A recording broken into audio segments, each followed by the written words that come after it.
High court की Lucknow bench ने राज्य सरकार को बड़ा झटका देते हुए निकाय चुनावों के लिए 5 दिसंबर को ड्राफ्ट जारी किया। नोटिफिकेशन को खारिज कर दिया गया है।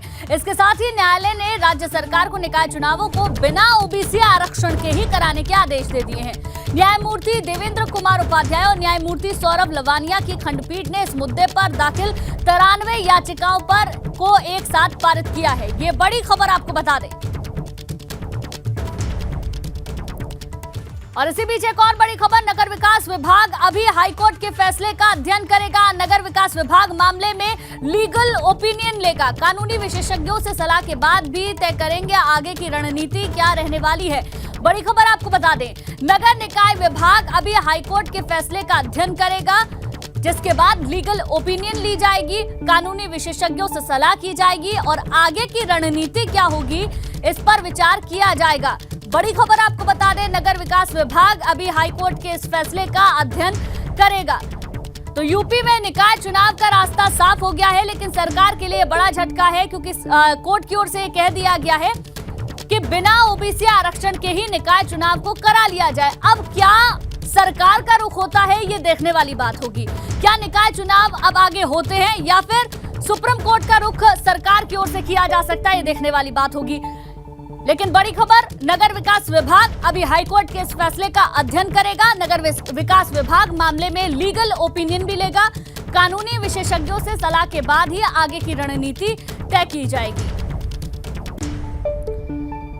तो निकाय को लेकर क्या रास्ता होगा, ये देखने वाली बात होगी, क्योंकि कोर्ट की तरफ से तो हरी झंडी दिखा दी गई है और बिना ओबीसी आरक्षण के निकाय चुनाव करा लिए जाएं, ये कोर्ट ने साफ कर दिया है। लेकिन फैसला अब सरकार को करना है, क्या निकाय चुनाव होंगे और ओबीसी आरक्षण के बिना होंगे, और अगर ऐसा होता है तो विपक्ष को एक मौका मिल जाएगा। दूसरी तरफ क्या सरकार अपने फैसले को बदलेगी, क्या सुप्रीम कोर्ट का रुख करेगी, ये देखने वाली बात होगी।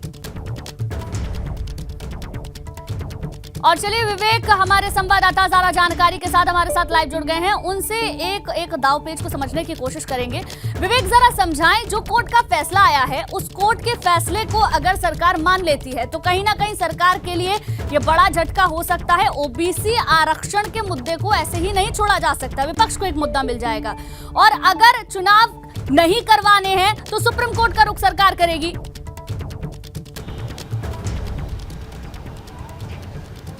बिल्कुल, देखिए सरकार को चुनाव कराना ही कराना है। हाईकोर्ट ने आदेश दे दिया है कि सरकार चुनाव कराएगी। राज्य निर्वाचन आयोग को इसके लिए भी निर्देश दिए गए हैं कि चुनाव की तैयारी करें। अब अगर सरकार चुनाव नहीं कराना चाहती है तो हाईकोर्ट के इस आदेश को सुप्रीम कोर्ट में चैलेंज करेगी। यही एक रास्ता है चुनाव रोकने का।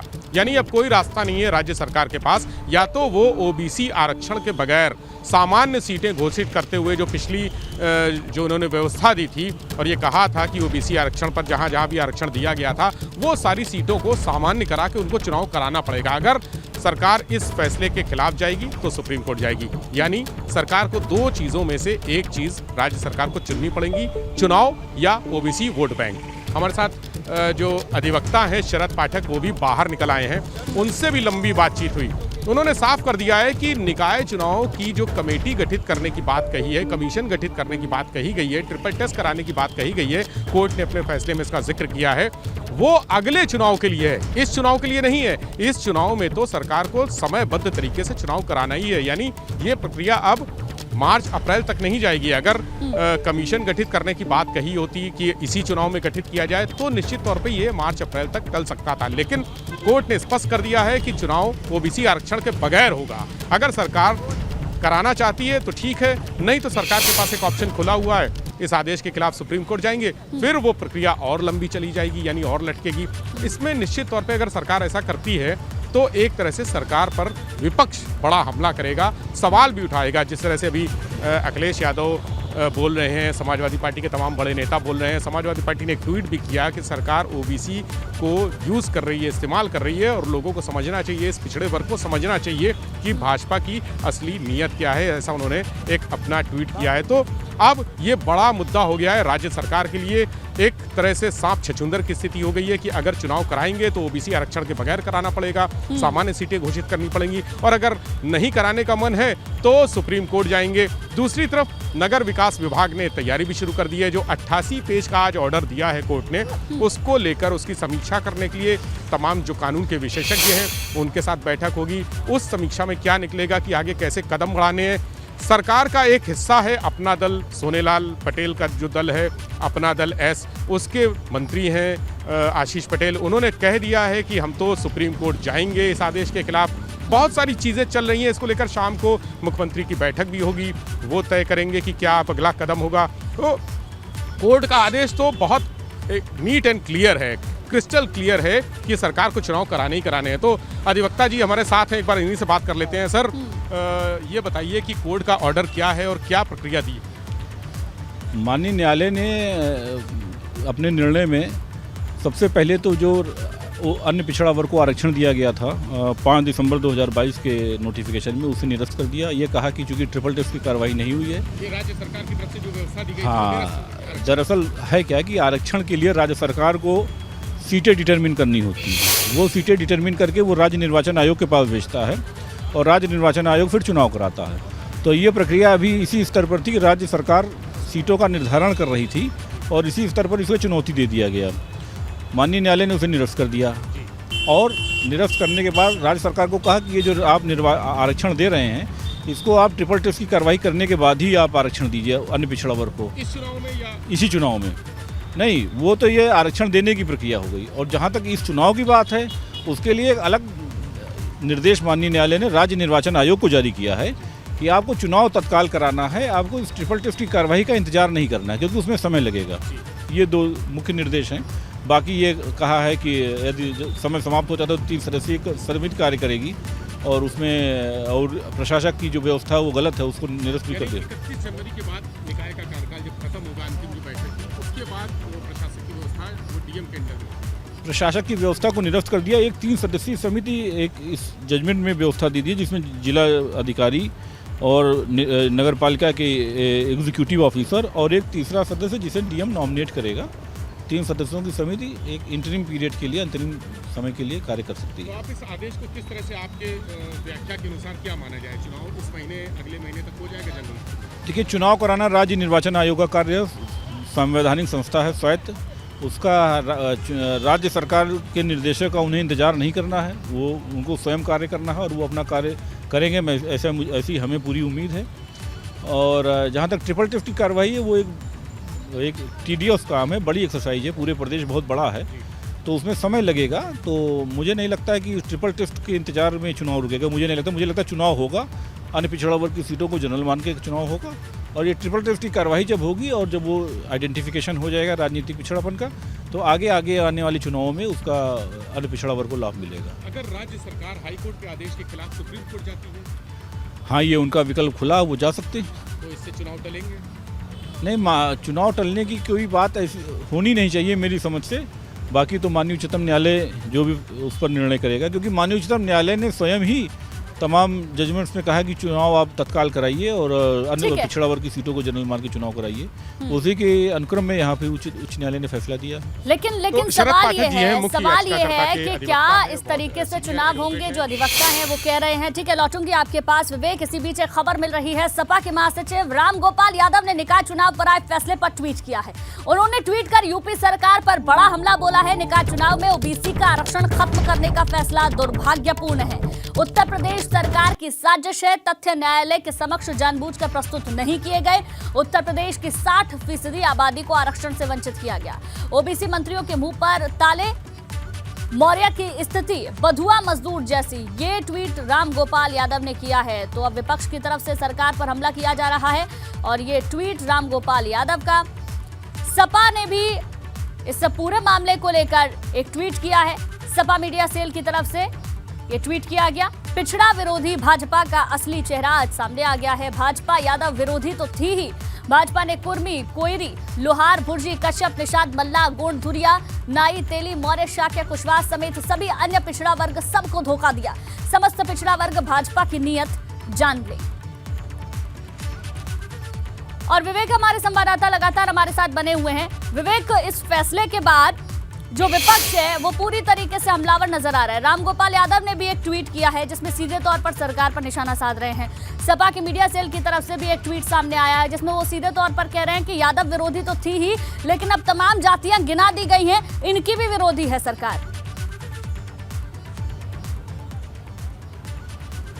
बिल्कुल, देखिए ओबीसी बहुत बड़ा वोट बैंक है और इसको लेकर दोनों पार्टियों में कशमकश जारी है। कौन सबसे ज़्यादा अपने पाले में खींच पाता है। ओबीसी आरक्षण जिस तरह से राज्य सरकार ने लागू किया था उसको लेकर पहले भी समाजवादी पार्टी विरोध करती रही और जब पीआईएल इस पर दाखिल हुई, 60 से ज़्यादा पीआईएल दाखिल हुई थी, जिसमें से 27 सिर्फ हाईकोर्ट की लखनऊ बेंच के जो ज्यूरिडिक्शन है उसके अंतर्गत जो जनपद आते हैं वहाँ से थी। 27 पीआईएल की आज जो फाइनल सुनवाई और हियरिंग के बाद जो फैसला आया है, आज उन 27 पीआईएल का फैसला आया था और उस पर सबसे बड़ी बात यह है कि ये भी कहा था भाजपा ने कि समाजवादी पार्टी नहीं चाहती है कि चुनाव हो, इसलिए उन्होंने अपने किसी नेता के करीबी के माध्यम से पीआईएल दाखिल करवाई थी। ये आरोपी शुरुआत में लगाया था। तो ओबीसी वोट बैंक को लेकर खींचतान जारी है, लगातार खींचतान चल रही है। बहुत बड़ा वोट बैंक है जिसके खाते में भी जाएगा निश्चित तौर पे, चाहे शहर की सरकार हो, प्रदेश की हो या देश की हो, उसकी बनती है जहां पर ओबीसी वोट बैंक गिर जाता है। इसको लेकर तमाम पार्टियां, जो समाजवादी पार्टी है और जो भाजपा है, उनमें आपस में तकरार चल रही है, शुरुआत से चल रही है और अब ये तकरार और बढ़ गई है, ज्यादा बढ़ती हुई नजर आ रही है। ठीक है विवेक, लौटूंगी आपके पास। अपना दल एस की तरफ से भी एक ट्वीट सामने आ गया है, वो ट्वीट भी अपने दर्शकों को बता देते हैं। ट्वीट किया गया है, ओबीसी आरक्षण के बिना निकाय चुनाव किसी भी दृष्टि से उचित नहीं है। हम इस संदर्भ में माननीय लखनऊ उच्च न्यायालय द्वारा दिए गए फैसलों का अध्ययन कर रहे हैं। जरूरत पड़ी तो अपना दल ऑफिशियल ओबीसी के हक के लिए सुप्रीम कोर्ट का दरवाजा खटखटाएगा। तो ये ट्वीट अपना दल एस की तरफ से किया गया है। भाजपा का सहयोगी दल है विवेक, लगातार हमारे साथ बने हुए हैं, उनसे अपडेट लेंगे। विवेक, एक तरफ विपक्ष निशाना साध रहा है और दूसरी तरफ सहयोगी दल इस बात का संदेश भी दे रहा है कि हम सुप्रीम कोर्ट का दरवाजा भी खटखटाएंगे। निश्चित तौर पे अगर ओबीसी आरक्षण के बगैर चुनाव हो जाएगा तो इसका बड़ा नुकसान होगा भारतीय जनता पार्टी के लिए, क्योंकि जिस तरह से आरक्षण का फार्मूला उन्होंने तय किया था वो खत्म हो जाएगा। सामान्य कोटे में सीटें आ जाएंगी। जब सीटें सामान्य हो जाएंगी तो आरक्षण जो परिसीमन हुआ था नगर निगम का, चूंकि बहुत सारे नगर निगम नए बने हैं, इस बार नए बनाए गए हैं, निकाय भी कई नए गठित किए गए हैं और वहाँ पर जो सीटें हैं, जो क्षेत्र हैं, जो इलाके हैं, उनका भी परिसीमन हुआ है और बहुत सारा वोट बैंक इधर से उधर हुआ है। जहाँ पर जो एक बड़ा हिस्सा ओबीसी का होता था या मुस्लिम आबादी का होता था या एससी का होता था, एसटी का होता था, शेड्यूल ट्राइब्स का, वो कट के अलग अलग जगह चले गए हैं। उस हिसाब से जो परिसीमन हुआ था और वो रैंडम सर्वे के आधार पर आरक्षण लागू किया गया था। ओबीसी आरक्षण खासकर रैंडम सर्वे, चूंकि पिछड़ा वर्ग के आयोग का गठन नहीं हुआ है तो आयोग का गठन होता है। ये बात भी कोर्ट में चर्चा हुई थी, इस पर जब सुनवाई हो रही थी शनिवार को, जब दोनों पक्षों के सामने अंतिम बहस हो रही थी, तब ये मुद्दा उठा था कि अगर पिछड़ा वर्ग का आयोग का गठन किया होता, उस हिसाब से सर्वे किया होता, तब हम इस ओबीसी का जो आरक्षण व्यवस्था दी है सरकार ने उसको हम मानते। लेकिन आयोग के गठन के बगैर रैंडम सर्वे के आधार पर एक आरक्षण व्यवस्था लागू कर दी गई, उसको मान्य नहीं माना जा सकता, उसको नहीं माना जा सकता। इसलिए ज़रूरी है कि अब जो ट्रिपल टेस्ट होता है, कमीशन का गठन होता है, ट्रिपल टेस्ट के तहत ही कमीशन का गठन होता है, उसको किया जाए। लेकिन वो इस चुनाव के लिए नहीं होगा, ये अगले चुनाव के लिए होगा। जब भी चुनाव होंगे, चाहे वो विधानसभा चुनाव हो, लोकसभा चुनाव हो या फिर निकाय चुनाव हो या पंचायत चुनाव हो, उसके लिए होगा। अभी चुनाव कराना ज़रूरी है और इस चुनाव को जितनी जल्दी से जल्दी हो सके उतनी जल्दी से जल्दी करवा दीजिए, क्योंकि प्राथमिकता सरकार की ये होनी चाहिए, हाईकोर्ट की प्राथमिकता ये है कि चुनाव में विलंब ना हो, समय ना हो, जिससे जो लोकतंत्र के लिए ये अच्छा नहीं माना जाता है। चुनाव लंबे समय तक चलना अच्छा नहीं माना जाता है। बिल्कुल, लेकिन अब क्या होगा, क्योंकि निकाय का पेच तो फंसा हुआ ही नजर आ रहा है। अब कोर्ट की तरफ से रास्ता साफ हुआ है तो सरकार के लिए मुश्किल खड़ी हो गई है। ठीक है, लौटूंगी विवेक आपके पास। समाजवादी पार्टी की तरफ से एक ट्वीट और सामने आया है, वो भी जरा बता देते हैं। भाजपा सरकार ने पिछड़ों को धोखा दिया। भाजपा की बाबा साहेब भीमराव अंबेडकर के दिए संविधान को खत्म करने की साजिश। निकाय चुनाव में पिछड़ों और दलितों का हक मारने के लिए भाजपा सरकार ने गलत तरीके से किया आरक्षण। पहले पिछड़ों का हो आरक्षण, फिर हो चुनाव। ये ट्वीट समाजवादी पार्टी की ओर से किया गया है, जिसमें कि सीधे तौर पर निशाना साधते हुए कहा है कि पिछड़ों को धोखा दिया है। बाबा साहेब भीमराव अंबेडकर के दिए संविधान को खत्म करने की साजिश है भारतीय जनता पार्टी की। निकाय चुनाव में पिछड़ों और दलितों का हक मारने के लिए भाजपा सरकार ने गलत तरीके से आरक्षण किया है। विवेक हमारे संवाददाता लगातार बने हुए हैं। विवेक, ये ट्वीट भी सामने आ चुका है समाजवादी पार्टी की तरफ से और कहीं ना कहीं इस ट्वीट में निशाना तो साधा ही जा रहा है और ओबीसी वोट बैंक को अपने हक में करने की भी बात हर एक ट्वीट में सामने आ रही है। देखिए, आज के कोर्ट के फैसले से समाजवादी पार्टी को मौका मिल गया है भाजपा के खिलाफ जो ओबीसी आरक्षण व्यवस्था लागू की थी, जिस तरह से अपने मनमानी आरक्षण किया था, जैसा उनका समाजवादी पार्टी का आरोप है कि मनमानी आरक्षण लागू किया गया था, अब हमला करने का मौका मिल गया और समाजवादी पार्टी एक के बाद एक लगातार ट्वीट कर रही है। बचाव में भाजपा की मीडिया सेल भी सक्रिय है, वहां से भी लगातार जवाब दिए जा रहे हैं और ये भी कहा जा रहा है कि हम इस फैसले के खिलाफ सुप्रीम कोर्ट जाएंगे। अभी जो शरद पाठक हैं, अधिवक्ता याचिकाकर्ता के मुख्य अधिवक्ता, उनसे बात जो है हमारी हुई, उन्होंने कहा कि अगर हाईकोर्ट जाते हैं, सुप्रीम कोर्ट जाते हैं हाईकोर्ट से फैसले के खिलाफ, तो ये सरकार के ऊपर है, यानी सरकार चाहती है कि ओबीसी आरक्षण का उसको पूरा फायदा मिले, क्योंकि बहुत सारी योजनाएं, तमाम योजनाएं ओबीसी को लेकर सरकार ने चलाई हैं, शुरू की हैं, तमाम योजनाएं शुरू होने वाली हैं। खास फोकस है इस बड़े वोट बैंक का। आपने देखा होगा कि भारतीय जनता पार्टी ने पसमानदा सम्मेलन किया, ओबीसी सम्मेलन किया और इन वोट बैंक को बहुत खास तवज्जो दी है, तरजीह दी है। ऐसे में समाजवादी पार्टी चाहती है कि जो प्रक्रिया है, जो जिस तरह से उन्होंने अपनी मनमानी प्रक्रिया अपने फायदे के लिए की थी, ये पहले दिन से आरोप लगा रहे थे। जिस दिन सरकार चुनाव की तैयारियां कर रही थी, जब आरक्षण की व्यवस्था लागू की गई थी और जब निकायों का गठन ये माना गया था कि निकाय सारे एक तरह से स्थगित कर दिए गए हैं, जब 12 दिसंबर की तारीख को सारे निकाय और सारे निगम का कार्यकाल स्थगित कर दिया गया था, उसके बाद से ये समाजवादी पार्टी के लिए बड़ा विषय हो गया था और लगातार हमला करती रही थी समाजवादी पार्टी और उन्होंने आरक्षण को लेकर सवाल भी उठाए थे, कहा था कि गलत तरीके से आरक्षण किया गया। बहुत सारी अलग अलग याचिकाएं इसी मुद्दे को लेकर थी, जो ओबीसी आरक्षण है, चाहे वो पार्षद कोटे पर हो या जिला समाजवादी पार्टी पहले भी कई तरीके के आरोप लगा रही थी और अब सरकार का कदम क्या होगा, क्योंकि सरकार यहाँ पर दोनों तरफ से ही फंसी हुई नजर आ रही है। ठीक है, बहुत बहुत शुक्रिया विवेक पूरी जानकारी देने के लिए आपका। कांग्रेस नेता नसीमुद्दीन ने निकाय पर आए फैसले पर बड़ा बयान दिया है। उन्होंने आरोप लगाया कि भाजपा आसानी से चुनाव नहीं होने देगी। निकाय चुनाव को लेकर जो हाईकोर्ट का फैसला आया है, उसको लेकर कांग्रेस के नेता नसीमुद्दीन सिद्दीकी साहब क्या कहते हैं, उन्हीं से हम बात कर लेते हैं। नसीमुद्दीन साहब, कोर्ट का फैसला आया है, दो तरह की बातें आ रही हैं, या तो बिना ओबीसी आरक्षण के आप चुनाव करा लें और या फिर आरक्षण से कराना चाहते हैं तो फिर आयोग का गठन करें और ट्रिपल टी फार्मूला है उसको भी लागू करें। कोर्ट को दखल क्यों देना पड़ा? सरकार ने कोई कमी की और सरकार ने वो कमी जानबूझ के की, क्योंकि सरकार चुनाव चाहती ही नहीं। ये सरकार की, भारतीय जनता पार्टी की सरकार की साजिश है। वो चाहती ही नहीं कि चुनाव हो, तो इसलिए कोर्ट को दखल देना पड़ा। अब आपको क्या लगता है कि चुनाव जल्दी कराएंगे या फिर आयोग के हिसाब से, क्योंकि आप राजनीति के बड़े जानकार हैं? देखिए, ऐसा है कि भारतीय जनता पार्टी के दिल में क्या है, मैं क्या बताऊं। ये आसानी से चुनाव नहीं होने देंगे, इतना कहूँगा। अच्छा, इतना तो जो आयोग का गठन है उसके हिसाब से कराए जाएंगे? मैं इस पे जा ही नहीं रहा हूँ।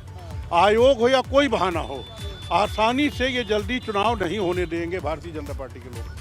बहुत बहुत शुक्रिया। तो देखिए, नसीमुद्दीन सिद्दीकी साहब हैं, इनका सीधा ये कहना है और ये सवाल खड़ा कर रहे हैं कि बीजेपी नहीं चाहती कि चुनाव हो, शायद इसीलिए लोगों को कोर्ट जाना पड़ा और फिर कोर्ट को इसमें निर्णय देना पड़ा। वीडियो जर्नलिस्ट सत्येंद्र सिंह के साथ सनुज शर्मा, एबीपी गंगा, मेरठ। वहीं अलीगढ़ के मेयर मोहम्मद फुरकान ने हाईकोर्ट के फैसले का स्वागत किया। हमारे साथ अलीगढ़ के मेयर मोहम्मद फुरकान मौजूद हैं, उनसे बात करेंगे, उनसे जानेंगे कि आखिर क्या समस्या आ रही थी ओबीसी आरक्षण को लेकर और कैसे सरकार और जो कोर्ट था बीच के घूमता रहा। ये सर, सबसे पहले बात है कि जिस तरह से फैसला आया है कोर्ट का ओबीसी आरक्षण, मैं ये कहूँगा कोर्ट का फैसला है और कोर्ट का फैसला हम सबके लिए मान्यता के तौर पर होता है। सब मानते हैं उसको, मैं भी मानता हूँ। जो उसने फैसला दे दिया, इज्जत सलाम हो गई। क्या समस्या आ रही थी? आखिर ओबीसी आरक्षण कर दिया गया जैसा मैंने सुना था, जब ये सीटों को चेंज किया और कहीं ओबीसी महिला की, कहीं कुछ किया, लोगों ने आपत्ति दर्ज कराने की जो सरकार ने डेट दी थी, आपत्ति दर्ज कराई। उस पर कोर्ट में गए लोग और कोर्ट ने फिर अब तक सुनवाई करते करते जो आज रिज़ल्ट आया वो इस नतीजे पर पहुंची। जो 3 ट्रायल होने थे, 3 तरीके से उनको करना था, वो नहीं किया था, जैसा कोर्ट का कहना है। अब कोर्ट का आज फैसला आया है कि जो 17 में हुआ था उसी तरह से अगर ये चाहते हैं कि नगर निगम का इलेक्शन बहुत ज़रूरी है फ़ौरन, तो उनको इलेक्शन करा देना चाहिए, ये कोर्ट ने कहा है जैसा मैंने सुना है, और इलेक्शन वो कराएंगे। हम सब उसको मानते। अच्छा, ओबीसी आरक्षण, क्योंकि ओबीसी भी एक जाति है जिसको आरक्षण मिलना चाहिए, ओबीसी आरक्षण के आप पक्ष में या विपक्ष में? नहीं, विपक्ष में नहीं, हमने उस वक्त भी कुछ नहीं कहा, अब भी कुछ नहीं कहा। सब हमारे हैं, ओबीसी हों, दलित हों, मुसलमान हों, से हाई कास्ट हों, कोई भी हो, सब हमारे हैं। ये फैसला तो गवर्नमेंट ने लिया था, उस फैसले को चैलेंज किया, और चैलेंज करने के बाद कोर्ट ने जो फैसला दिया है, हम किसी के खिलाफ नहीं हैं, किसी के खिलाफ नहीं है, वो भी हमारी बहनें हैं, लेकिन कोर्ट का फैसला सबके ऊपर लागू होता है। हम वेलकम करते हैं उसको, कोर्ट के फैसले को। तो ये थे अलीगढ़ के मेयर मोहम्मद फुरकान, जो कह रहे थे कि कोर्ट का जो पहले फैसला आया था मैं तब भी सहमत था, और आज जब चूंकि ओबीसी आरक्षण खत्म कर दिया है, मैं आज भी कोर्ट के इस फैसले से सहमत हूँ। प्रदीप कुमार, एबीपी गंगा, अलीगढ़। लखनऊ से इस वक्त एक बड़ी खबर है, हाईकोर्ट के फैसले के खिलाफ सुप्रीम कोर्ट जा सकती है यूपी सरकार। दरअसल आज हाईकोर्ट की लखनऊ बेंच ने राज्य सरकार को बड़ा झटका देते हुए निकाय चुनावों के लिए 5 दिसंबर को जारी ड्राफ्ट नोटिफिकेशन को खारिज कर दिया है, और इसके साथ ही न्यायालय ने राज्य सरकार को निकाय चुनावों के बिना ओबीसी आरक्षण के ही कराने के आदेश दिए हैं। न्यायमूर्ति देवेंद्र कुमार उपाध्याय और न्यायमूर्ति सौरभ लावनिया की खंडपीठ ने इस मुद्दे पर दाखिल 93 याचिकाओं पर एक साथ पारित किया है।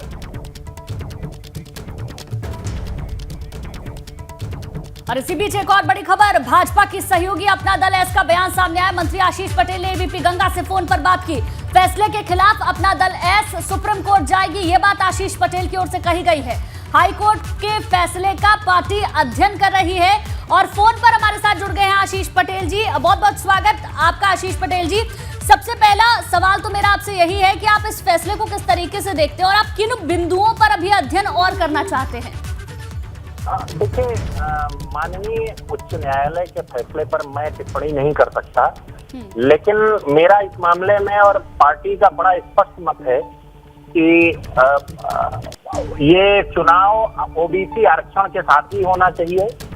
ओबीसी उत्तर प्रदेश में हमारे भारतीय जनता पार्टी, अपना दल और निषाद पार्टी का जो गठबंधन है उसके साथ मजबूती से खड़ा रहा है, और उसके अधिकारों के साथ किसी भी प्रकार की छेड़छाड़ नहीं होनी चाहिए। ठीक है, लेकिन आशीष जी इस तरीके से चुनावों का टलना, क्योंकि माना तो ये जा रहा था कि दिसंबर के पहले हफ्ते में ही तारीखों का ऐलान हो जाएगा, लेकिन पहले से ही निकाय चुनाव काफी लेट हो चुके हैं। अगर आप सुप्रीम कोर्ट जाते हैं, उसके बाद वहां से स्टे लेते हैं और तब जाकर ये प्रक्रिया होती है, तो उसमें तो बहुत समय लगेगा।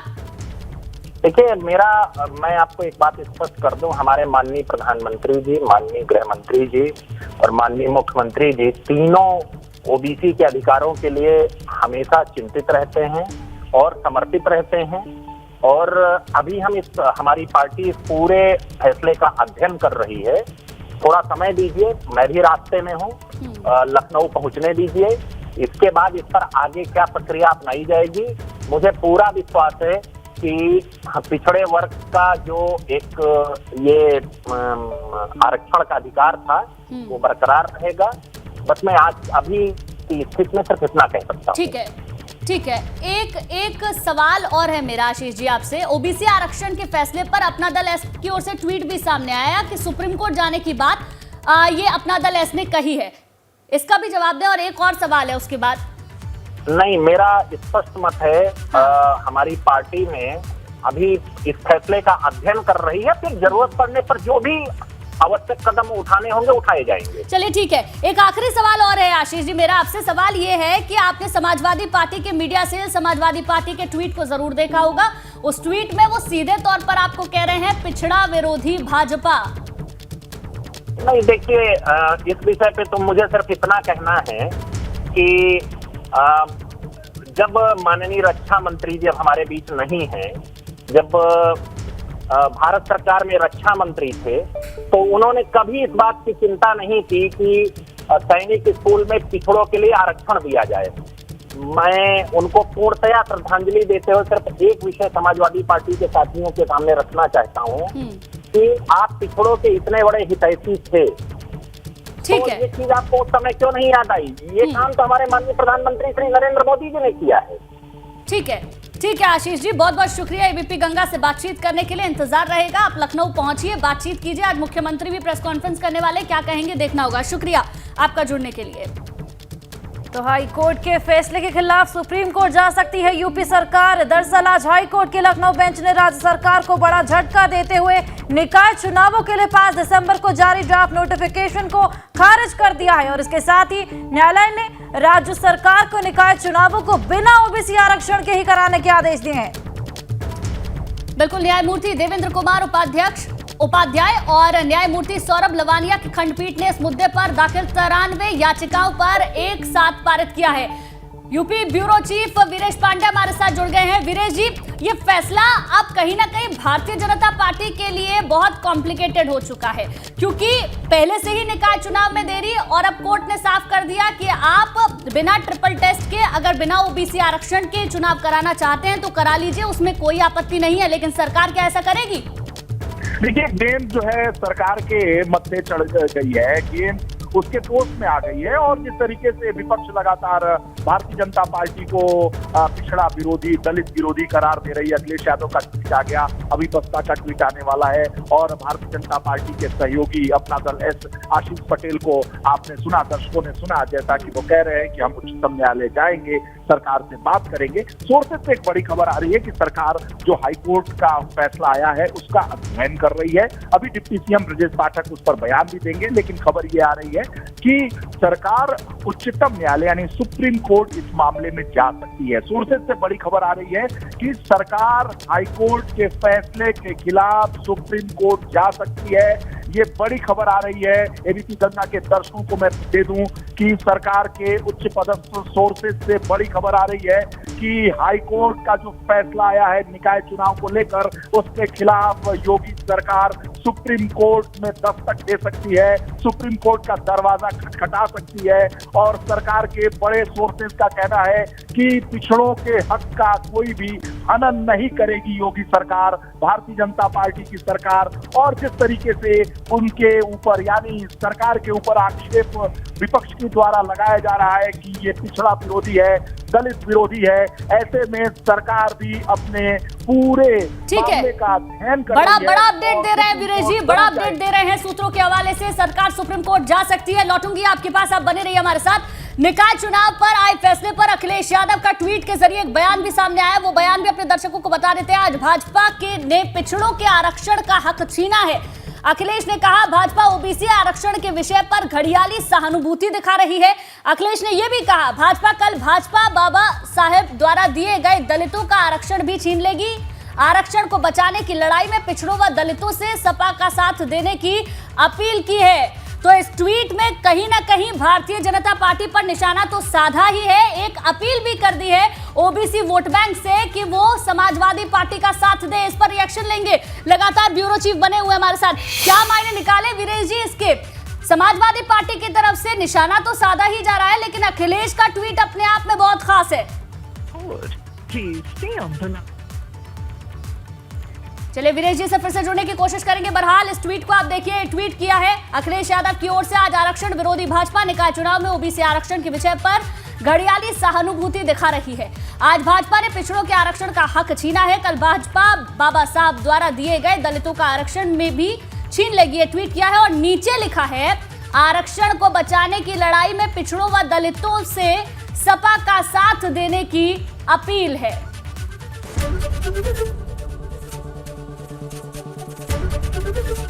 एबीपी गंगा, खबर आपकी, जुबान आपकी।